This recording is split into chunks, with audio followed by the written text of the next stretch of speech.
चलिए अब सुनते हैं स्टोरी नंबर 3। और स्टोरी नंबर 3 क्या है, ध्यान से सुनना। आपने ये सुना होगा कि कुछ पाने के लिए कुछ खोना पड़ता है, लेकिन अपने जेब बेजोस के भैया के लिए ये गलत है। फिर बोलिएगा कि भाई साहब सही क्या है उनके अनुसार? उनके अनुसार सही यह है कि मुझे कुछ बहुत बड़ा पाने के लिए मुझे कुछ छोटा खोना पड़े तो मैं उसके लिए तैयार हूँ। मतलब मुझे अगर लंबे समय में बहुत बड़ा फ़ायदा होने वाला है और फिलहाल मुझे कुछ नुकसान होने वाला है छोटा सा, तो मैं वह नुकसान करना पसंद करूँगा। इसीलिए अमेज़न में हमेशा लॉन्ग टर्म थिंकिंग पर ही कोई भी डिसीजन को लेता है कि लंबे समय में ये मुझे फ़ायदा देगा या ये मुझे नुकसान देगा। लंबे समय में मुझे ये सर्विस फ़ायदा देगा तो सही है, अगर शॉर्ट टर्म में मुझे उसके लिए कुछ नुकसान ही काहे नहीं करना पड़े। लेकिन अगर लॉन्ग टर्म में मुझे बहुत बड़ा फ़ायदा देने वाला है तब मैं इस चीज़ को, इस प्रोडक्ट को या इस सर्विस को लागू कर। इसीलिए आप भी अगर कुछ भी ऑनलाइन पे दुकान खोलना चाहते हैं या कुछ प्रोडक्ट बेचना चाहते हैं तो हमेशा ये तरीका खोजिए कि ऐसा तरीका होना चाहिए जिससे आपके ग्राहक खुश हो और बहुत अच्छा महसूस करे। अगर कोई भी ग्राहक को देखिए ना, अगर कोई भी ग्राहक को आप खुश कर दिए और बहुत अच्छा अगर महसूस करवा दिए ना, तब आपके साथ वह कस्टमर लॉयल हो जाएगा। यानी कि आप जो बोलिएगा ना उस पर वो विश्वास करेगा। लेकिन अगर आपने उन्हें खुश नहीं किया और अच्छा महसूस नहीं करवाया, उनको इम्पोर्टेंट महसूस नहीं करवाया, तब आप पर वो विश्वास नहीं करेगा। अपने जेफ बेजोस भैया का एक लॉन्ग टर्म थिंकिंग का एक एग्जाम्पल जान लीजिए। वो एक ऐसा घड़ी बनवा रहे हैं जो 10,000 साल तक चलेगा, बिना कोई मेंटेनेंस के, बिना कोई बैटरी लगाए हुए, बिना कोई कुछ चार्ज किए हुए। माने कि एक ऐसा घड़ी का निर्माण बनवा रहे हैं। और हाँ, थोड़ा सा और जान लीजिए उस घड़ी के बारे में कि जब 100 साल पूरा होगा ना, तब उस 100 साल होगा तब एक बार जो सुइया होगा ना, सुई एक बार ऐसे टिक करेगा। समझ में आया? और एक और उसमें जो सुई होगा वो 1000 साल जब होगा ना, तब एक बार उसमें से क्या होगा कि एक कोयल निकलेगा और गाना सुनाएगा। मतलब 1 साल के बारे में नहीं सोचे हैं, एक बार 10,000 साल के बारे में सोचे हैं। इस घड़ी को बनवाने के पीछे का एक ही मकसद है कि जब भी कोई भी लोग इस घड़ी के बारे में सुने या देखे या समझे, तब उनको एक ही बात याद हो कि हाँ, मुझे अब कुछ ऐसा सोचना है, इनकी लॉन्ग टर्म के अनुसार सोचना है। यानी कि अगर हम ये चीज़ अगर करते हैं तो ये लॉन्ग टर्म में मुझे कैसा महसूस करवाएगा, माने हम अभी यहाँ हैं तो लॉन्ग टर्म में हम कहाँ पर पहुँच सकते हैं, इसके अनुसार। यानी कि इसीलिए ये एक ऐसा प्रोजेक्ट बनवा रहे हैं। सिर्फ यही नहीं, एक और एग्जाम्पल जान लीजिए अपने जेफ बेजोस भैया जी का। इनका मन है कि टेक्नोलॉजी को विकसित करके, मतलब अपने ग्राहकों को, यानी कि जो इच्छित हो, अंतरिक्ष में घूमने का कम पैसों में, कम मुश्किलों के साथ उनको मतलब अंतरिक्ष का भी आनंद दिलवाए। मतलब समझ रहे हैं कितना लॉन्ग टर्म, मतलब कितना लंबा विजन है इनका। और उसके लिए ये अपने जेफ बेजोस भैया बहुत सालों पहले एक कंपनी भी स्टार्ट कर दिए थे, जिसका नाम शायद आपने सुना होगा। उसका नाम है ब्लू ओरिजिन।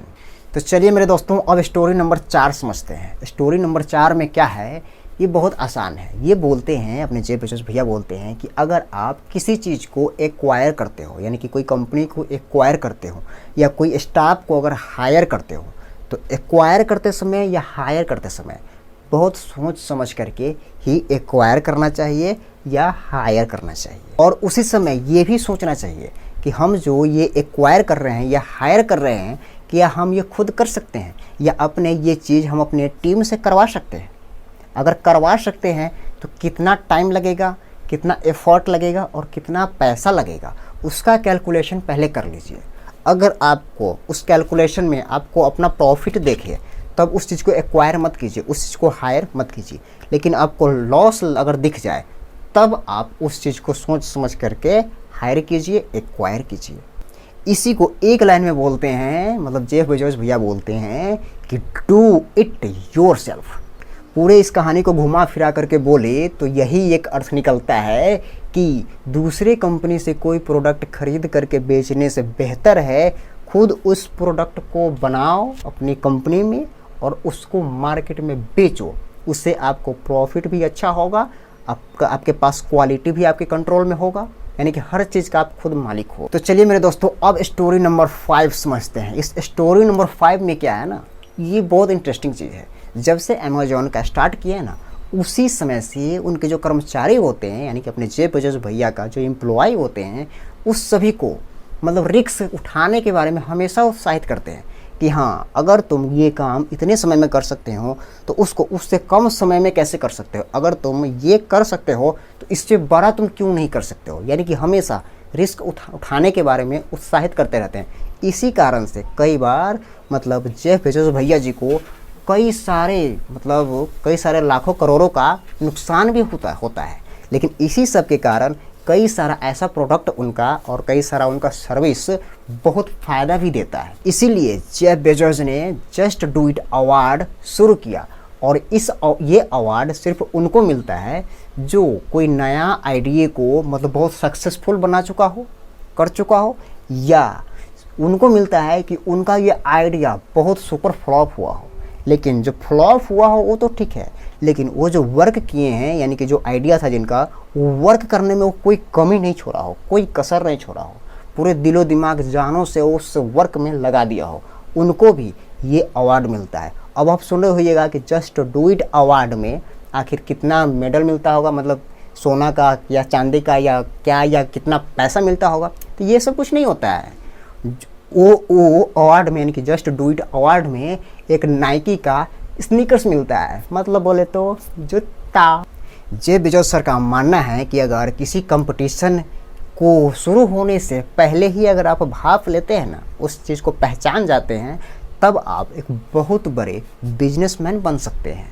तो कुछ ज़रा अपने अंदर झांक करके देखिए कि ये शक्ति आपके अंदर है कि नहीं। अगर है तो समझ जाइए कि पूरे दुनिया में जो सबसे धनी इंसान है उनका ये कहना है, तो यानी कि आप भी बहुत धनी मनी बिजनेसमैन बन सकते हैं। अगर कंपटीशन को शुरू होने से पहले ही अगर आप भाप जाते हैं कि आने वाला समय इस चीज़ का है या फ्यूचर अब ऐसा होने वाला है, तो ये जैसे इसका एग्जांपल समझ लेते हैं कि जैसे उनको पता चला कि आने वाला समय जो है क्लाउड कंप्यूटिंग सर्विस का है, तो उन्होंने AWS Amazon web series launch कर दिया, जिसका आज अमेरिका की सरकार के साथ साथ बहुत सारे स्टार्टअप्स मतलब उसको खरीद करके यूज करते हैं। यानी कि ऐसा कहा जाता है कि जो स्टार्टअप्स है ना अभी वहाँ का, या अधिकतर जगह का जहाँ पर वो प्रेजेंट है वहाँ का, इनके स्टार्टअप्स का वो बैकबोन बन चुका है। कौन? AWS। जैसे आप सुन लीजिए कि भाई कौन कौन उसको यूज करता है AWS को। जैसे आपने इंस्टाग्राम का नाम सुना होगा, इंस्टाग्राम यूज करती है, नेटफ्लिक्स करती है, यानी कि इसी तरीके का बहुत सारी कंपनी, यानी कि अमेरिका की सरकार भी खुद उसका मतलब सर्वर खरीदती है, उसको यूज करती है, यानी कि उसके लिए उसको अमेजोन को पे करती है, पैसा देती है। अपनी जेफ बेजोस भैया जो है वो बहुत कुछ चाहते हैं। अब क्या क्या चाहते हैं थोड़ा उसको अच्छे से जान लेते हैं, ठीक है। वो सोच रहे हैं कि दुनिया में कहीं भी डिलीवरी करना हो ना तो सेम डे डिलीवरी हो। अगर आप आज ऑर्डर किए तो आपको आज ही वो डिलीवरी पहुंच जाना चाहिए।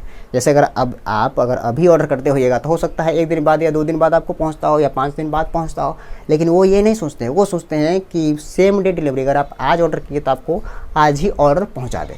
सिर्फ यहीं तक रुकना नहीं चाहते हैं, वो चाहते हैं कि हमारा एक फिल्म स्टूडियो हो, वहाँ से मैंने जैसे मार्वल वार्वल सब जो है उस तरीके का अपना एक स्टूडियो हो, वहाँ से फिल्म का प्रोडक्शन हो, कई सारे अच्छे अच्छे फिल्म वहाँ से प्रोड्यूस हो। अमेजोन का अपना मोबाइल हो, टीवी हो, यानी कि अधिकतर जो होते हैं वो सभी गैजेट हो। और इतना ही नहीं, 3D प्रिंटिंग, एक 3D प्रिंटिंग होता है, उसकी भी सर्विस देना चाहते हैं।